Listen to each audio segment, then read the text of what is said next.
Yeah. Drinking. Start at the page. Yeah. You don't mind just standing out.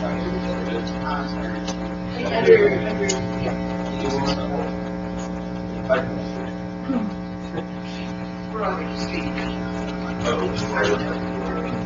Okay. Yeah, turn your microphone over, right? Yeah. Thanks. All right. Good afternoon, everybody. Welcome to the September 4th Madison County Parks and Recreation Board meeting. Hereby called to order. We'll start with roll call. Oh, I'm sorry. Nancy, I forgot that I'm Leanne today. Sorry. Nancy Anderson. Here. Tom Bannon. Present. Rob Looking. Here. Vice President Rachel Christensen. Here. President Ben Orcutt. Here. We all have the agenda in front of us. I'll make a motion to approve the agenda as submitted. Second. All right. All in favor of today's agenda, say aye. Aye. Aye. None opposed. Very good. Meeting minutes. We have in our packets here the minutes from the August 7th meeting. I move to accept the minutes as presented. I'll second. Okay. All in favor of accepting last meeting's minutes, say aye. Aye. Aye. None opposed. All right. Business out the way. Very good. We've got a couple pieces of information, a couple updates on a few things. So we'll start with the branding update. Yes, and I probably need to use your microphone. Sorry. No, you're okay. If you can't hear me, let me know, okay? So we met, Tom and Nancy and my team met with Carrie Ann Rich and Angie Foreman from her team a few weeks back to start the discussions about branding. And we sent out a questionnaire to the board members and to the commissioners asking for their input on characteristics and values and vision and so forth for the park board. And she is working on compiling that information. It's moving along well, and she said that the week of September 15th, we're going to regroup or thereabouts with some updates and some concepts so that in early October we should be able to be looking at some more firm information to be able to share publicly. So. Moving along. And I'm meeting with her next week to discuss the website and getting some additional information out there and published. So, cool. Good. All right. White River Greenway project update is the next item on the list. Do you just want to leave that? Do you want me to go for it? You go ahead. Well. Or I can, either way. You start. I mean, it's got your name there. You've got the updates. Of course. There's a couple of items to update on the White River Greenway. The first is discussion on the West Anchor Park with the Indiana Department of Natural Resources. So we had some discussions with them, some meetings with them, and they're extremely receptive to what we are conceptually proposing. They have provided us with some input on the site and access to the site to do survey and some initial groundwork. However, we do need to move forward with some geotechnical investigation, which is slightly more invasive. It's not, I say that, it sounds horrible, but it's really just drilling some soil cores to be able to understand the composition of the ground there for help with designing the parking areas and drive and so forth. In order to do that, however, we would need to execute a right of entry agreement. This is pretty standard protocol when you're working on different property, particularly with departments. We actually just, Jeff was working with my team on a right of entry agreement with DNR on a different property related to a bridge project. And so the agreement that they are proposing is essentially the same, just tailored to the site with a different name and different characters. And it just says that our representatives, which would be the geotechnical firm, will perform their work in a safe manner, and then we'll restore the property to the way it is, or better. And so we do not have that agreement in front of us today because they are in the process of routing it through theirs, but we will have it here hopefully next week. We will need it before the next board meeting. So what I would like is, and Jeff, if I mess this up, please stop me. I would like your consideration to authorize Ben to sign the right of entry agreement on behalf of the board pending Jeff's review, legal review. And I'm acres to. Okay. And I'm happy to share it with you once we get it. It's a very dry and uninteresting document, but I'm happy to share it. There's nothing crazy in it.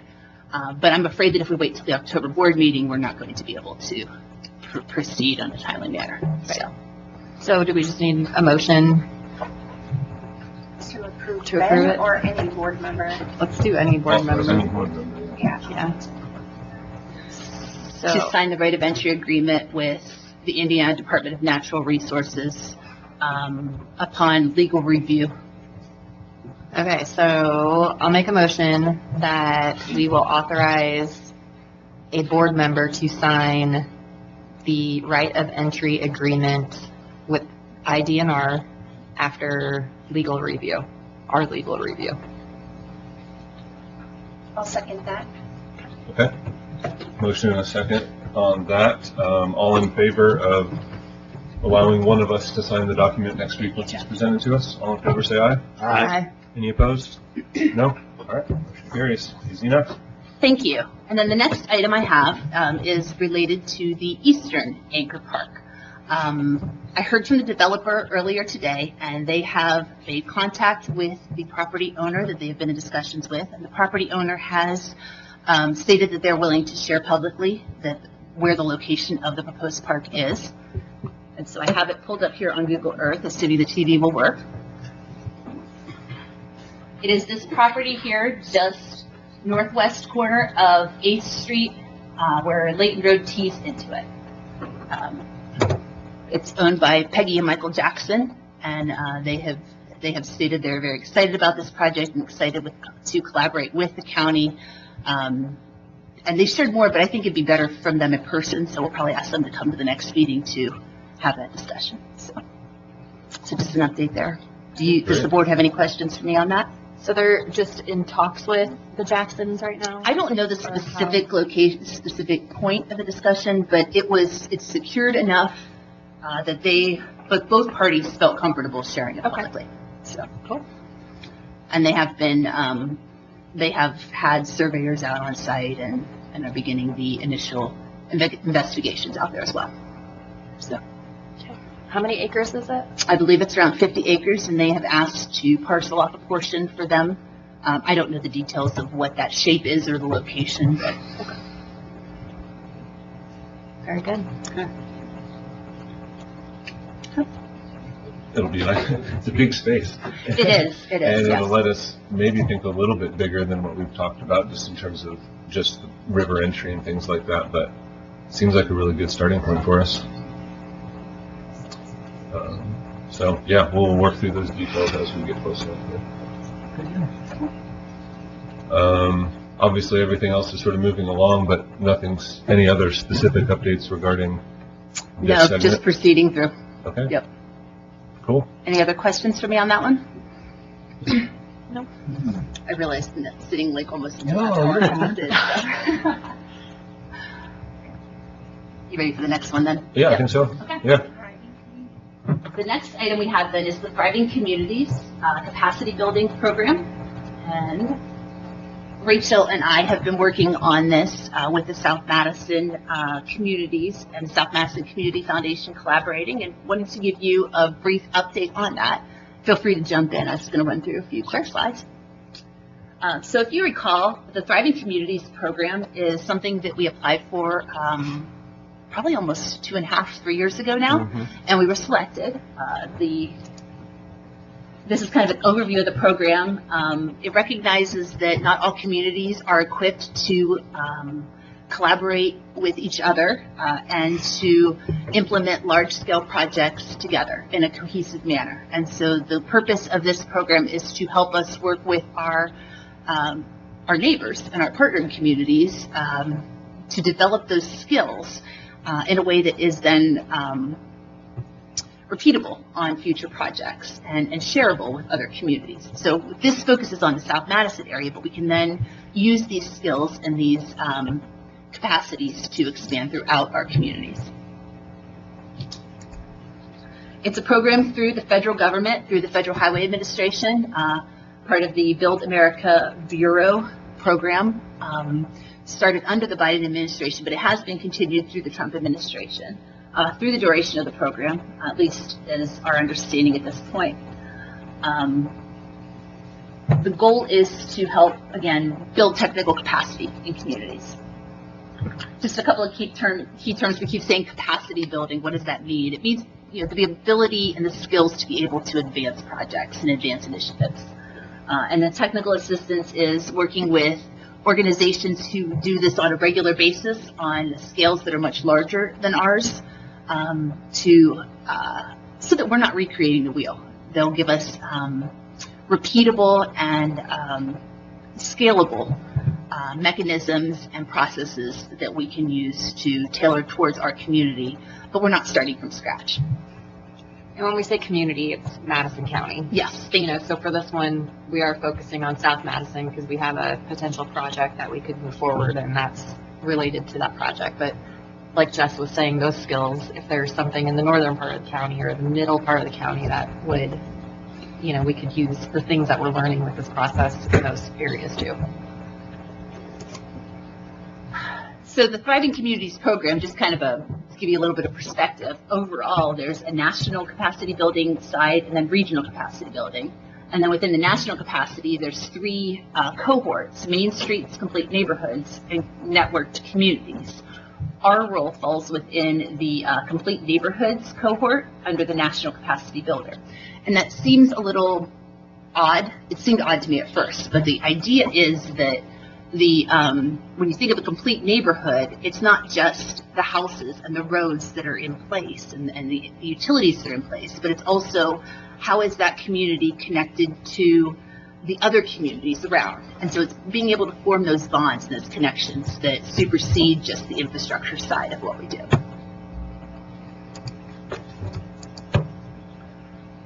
ABT and Associates is our capacity building team. They're an international engineering and architectural firm, planning firm, and that's who we've been working through.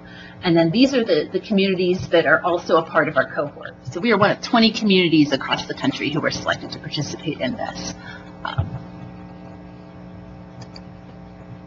And this just shows a kind of a snapshot of the communities who have in the past been included in these programs. This is we're in the second round of this program, which is nice because they learned a lot the first round, so they're a little more efficient, I think, and effective for us.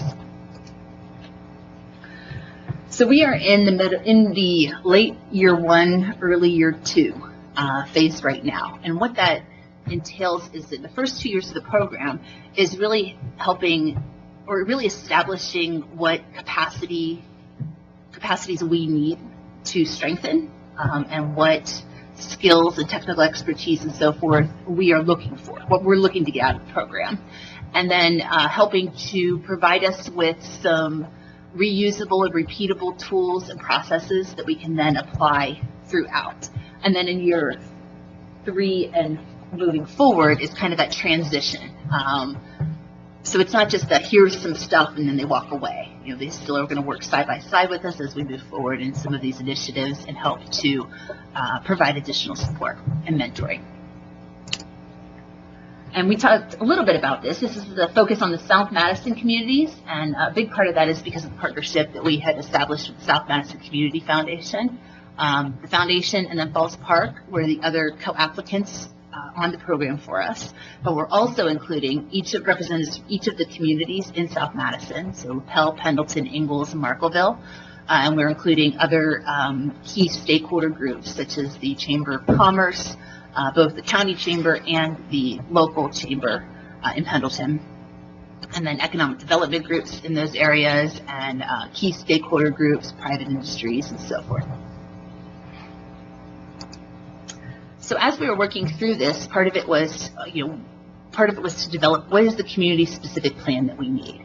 And it was a lot of back and forth, I'd say, with them. I think they had a very different view of us in Madison County than we thought we were portraying. And so I think, to be honest, we surprised them a little bit with the level of projects that we collectively, including the board members, have been involved in, and the initiatives and so forth. And so it was a good thing because I think it allows them to take us a little bit further than what they initially thought as far as the skill building and collaborative mentoring. But these are the 4 kind of overreaching goals of the community work plan and of the project that we're working in the South Madison area, to build the staff capacity in implementing this project and other projects in the future, to create community engagement strategies that we can use for this project and then also for other programs in the future, to strengthen coordination between the local stakeholders and communities, and to look for opportunities to share and reciprocate on skills. And you'll get what I mean a little bit more here in a minute. So through that, the way that this process is kind of being implemented is through a series of workshops and then development of tool sets. First, we had an initial stakeholder workshop.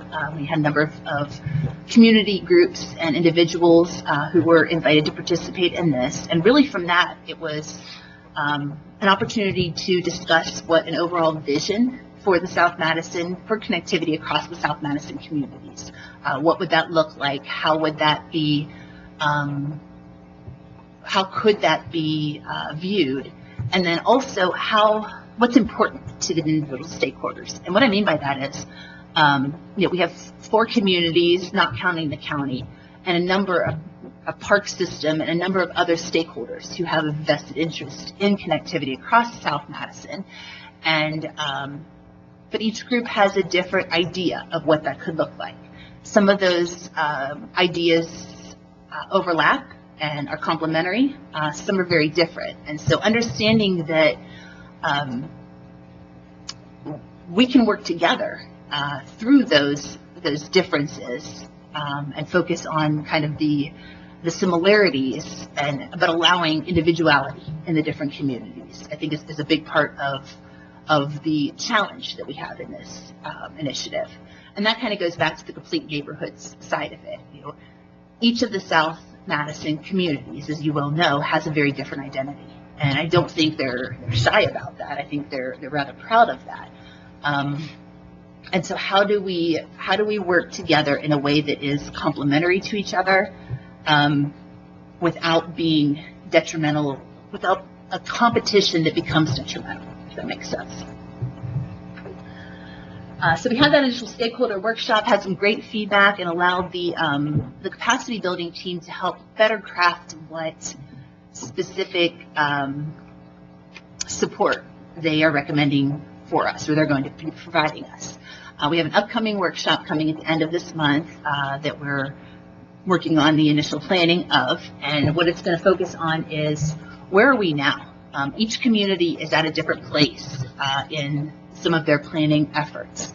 If you look at South Madison, we have different connection points, and we have different communities working on different projects that could be complementary, but I don't think anyone necessarily knows where the others are. And so this is really just a big sharing opportunity to make sure that we are aware of what's happening around us. And then looking at, like, what is, as a region, what is the strengths, weaknesses, opportunities, and threats?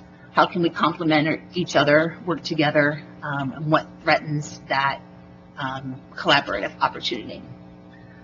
And then asking the question of where are we now versus where we want to be.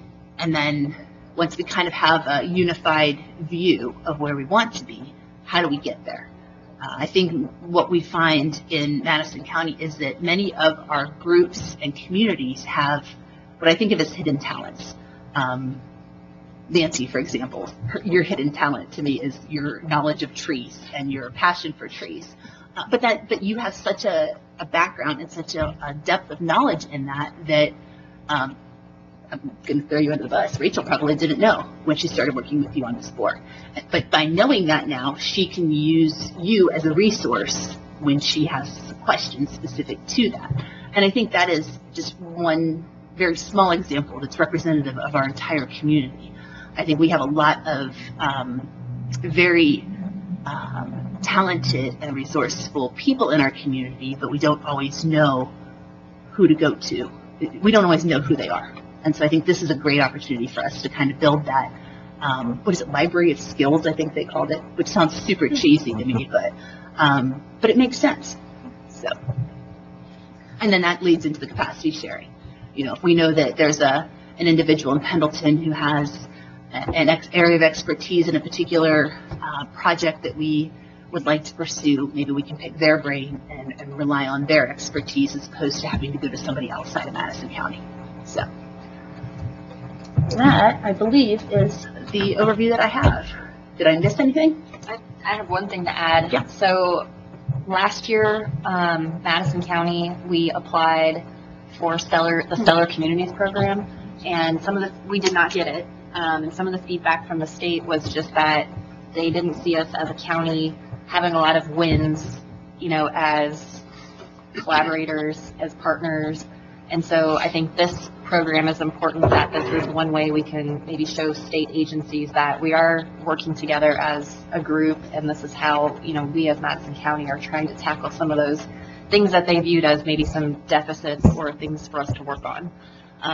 You know, there's other projects going on, like right now in Pendleton, they're competing for $2 million against the city of North Vernon for downtown improvements. And, you know, I've heard with that project that there is, you know, county support happening from other groups, not in terms of financial support, but just like cheering Pendleton on and, you know, stuff like that. So I think the more and more we can do things like this that have more collaborators, more partners, that we're showing that we are working together as a county, is good for us. That helps us to be more competitive for large funding sources so that we can get more good things here in Madison County. Absolutely. And I forgot to mention that. I appreciate you bringing that up. One of the things that came out of the Stellar, when we had kind of our exit interview with the state agency staff, that's exactly what they told us is we see a lot of potential in Madison County. You know, we see that you are really trying, you as a group of communities are trying to work together, but we need you to actually do it. And so the Thriving Communities was the one that they brought up because we had just been awarded this. And they brought that up and said, this is a very prestigious national program, and we're excited to see how you implement this and to see what comes of it. And so then, fast forward 2 years, and you probably heard from Clayton Whitson about the, I had to look up to make sure I got the name right. The Code Red or the Red? The Code Red, yes. The Rural Empowerment and Development Program that Madison County was just selected for with OKRA. That is, that was the, I don't want to say consolation prize, but that was the next opportunity with OKRA. And, you know, following their feedback, we've really worked on this Thriving Communities and some of the other initiatives, particularly that the Chamber is really pushing, to bring together the different communities, and they're noticing it, I guess. So yeah, it's really exciting. And it's a great opportunity to just build goodwill and bring good things to our community as a whole. Thank you.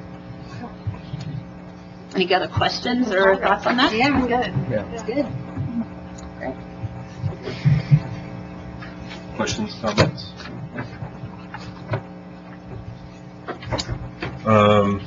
Great. Well, yeah, I know we have a few folks to do presentations and things that we may see next month or in the future. Not a lot of folks here. If anybody has public comment, we have just a couple of minutes. If anybody wants to say something, as we tend to open them up. Yep. Yep, just state your name and address as you come to the mic for public record. Name's Alan Kilburn again, 5614 West 8th Street Road. We must be talking about two separate pods of money here, because on the Thriving Communities, Yes, they're very different. So Mhm. Thriving Okay. Communities isn't actually funding. It's capacity building, which means they teach us how to work together. They're not giving us a grant or any sort of stipend or anything like that. It's more of a mentoring program, I think is probably a good way to describe it. But yes, absolutely. It's different, different programs which have different rules, requirements, strings attached to it, and so forth. well, now on that grant or money, pod, whatever you want to call it. Will there be kind of a greenway along Fall Creek, or is there any projects? That is a wonderful question, and that's a big part of what we're trying to develop, is what that would entail or could entail. There's not money associated with it at this time. Part of this program is helping support us in being able to, us as a South Madison community, in pursuing funding or grant opportunities for that. I think the overreaching objective is connectivity across South Madison. Beyond that, and that's where I talk about each community or interest group has different projects underway or in their queue, their pipeline, or different roles, not roles, but objectives or goals. And right now, there's not enough collaboration between them, between all of us, to be able to advance them together. And so this is the goal of this program, this capacity building program, is to get us talking to each other in a way that helps to identify how we can find a pathway forward for advancing them. So there's no funding right now, but this would help get all the ships aligned so that we could potentially apply for something to get money to actually do a construction project. But there's no money right now and no potential funding identified at this time. Oh, okay. Okay. I call it a Kumbaya program. I like to say get the ships aligned. Yeah, I mean, but to be fair, I mean, in this climate right now, there's not funding opportunities for small communities. I mean, we're all struggling with that. And Madison County is not a small county, but we are a rural community.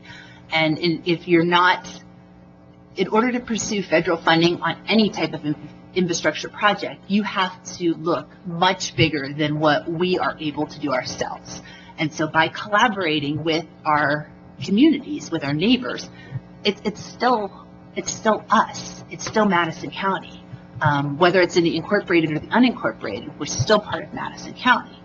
But by working together, we can file these or submit these joint permit applications or these joint grant applications and be stronger, be more competitive in a way that can allow us to draw some of this funding or potential funding into Madison County. It kind of goes back to what Rachel said. You know, Pendleton, if they can get selected for this Main Street revitalization program, that's a win for our entire community, not just for the town of Pendleton. What's the ship's analogy? Rising tide lifts all ships. And I think that's kind of the mentality and the philosophy that the chamber is really championing in this. And I think many of our rural communities are working towards that directive now. Before the meeting, you asked me to update you on the cleanup Yes. this Saturday. We'll meet at 8:30 at Stonegate. That's at 8th and Rabel. And we provide the canoes, and then you'll canoe from there to 600 West, and then you'll be bussed back up, and then we'll feed you lunch. Roughly how late into the day does it run? It depends on individuals. Some people can do that in 2.5 hours. Some people take 4 hours. It depends on how much. If you got children, a lot of people like to let the kids play at the islands and things like that. So Very good. it depends on how long you want to take. Where did you say? How fast you paddle? Where did you say you were meeting out there at 8th and Rabel? Stonegate, The dog training. it used to Oh, be okay. the conservation club. Conservation. So, It used to be. Yeah. But you're more than welcome, and if you just want to come and meet some of the people that do this, and like he said, he can't use his arm because your shoulder's bad. Just had shoulder surgery. Yeah. So if you just want I to won't be come rowing anywhere. and meet and don't want to do the canoeing part, just want to meet and then Yeah. leave, that's Oh, all. I might do All that. right, We'd thanks. love to have any of you. Yeah. Thank you. Thank you for Thank doing you. this. all right, well, I'd entertain a motion for adjournment, I think. That's where we're at on the agenda. I move we adjourn. I'll second. Well, that was a All great right. meeting. Thank you, everybody. Nice job. Thanks, Jess. Wow. It's amazing. Just me. So what is Hamilton planning on, so they're, any comments